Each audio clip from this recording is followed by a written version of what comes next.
There's a face missing from the wall, and I didn't remove it. That's how you know the rebellion has grown too fast, when shadows move before your signal. I trained them to become silence, but someone's turned that silence into noise. Kale doesn't speak much anymore. He watches, listens, smiles at all the wrong moments. He thinks I don't see him, but I've worn more dangerous masks than his. 3 days ago, a raven flew toward the north. No sigil, no signature, but the paper smelled of Bravosi oil and ash. It carried a message I never wrote. Someone is speaking as me, and worse, someone is listening. Sansa won't ignore it. She'll send eyes into the dark, and if they see what we've become, we burn. I've built this rebellion on trust, and now I feel it cracking under my feet. There's a map I no longer mark, a name I no longer trust. And tonight, one of them will try to prove they're loyal by lying to my face. Let's see who blinks first. I asked them a question tonight. What would you do if I disappeared? Most gave answers they thought I wanted. We'd carry on. We'd follow the plan. We'd wait for your return. Only Kale said nothing. He looked at me like he already knew something I didn't. And that's what scared me most. A shadow that waits is loyal. A shadow that watches is preparing. I planted a false directive in the archive. A name, a target, a trail of ink designed to expose a traitor. This morning, it was gone. Someone took the bait. But here's the twist, I made the name real. A noble in King's Landing. Untouched. Unknown. Unworthy. He died last night. Quietly. Exactly as the fake order described. Which means the traitor doesn't just read. They execute.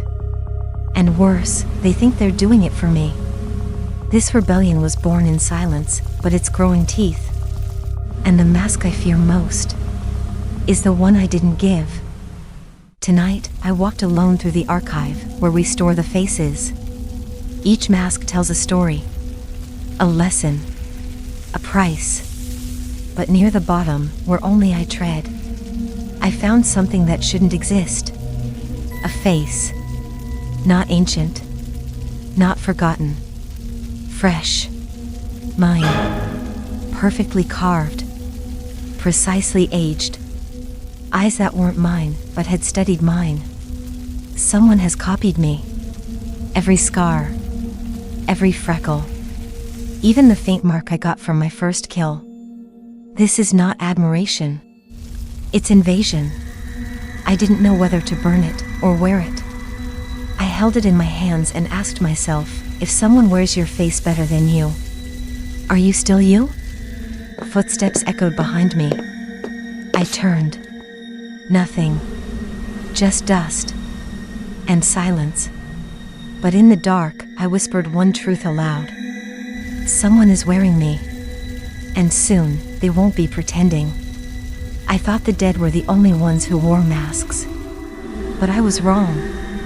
The living wear them better. They hide behind loyalty. Behind purpose. Behind revolution. I looked into the fire that night and imagined my own face on every wall in Westeros. On courtiers. On queens. On killers. I used to think the many-faced god demanded balance. But maybe what he truly wanted was confusion. Confusion so complete, even the gods wouldn't know who to judge. I closed the chest and locked it tight. Not because I feared it, but because I finally understood. This rebellion doesn't need me. It needs my myth. It needs someone to believe in. Even if that someone is wearing my skin.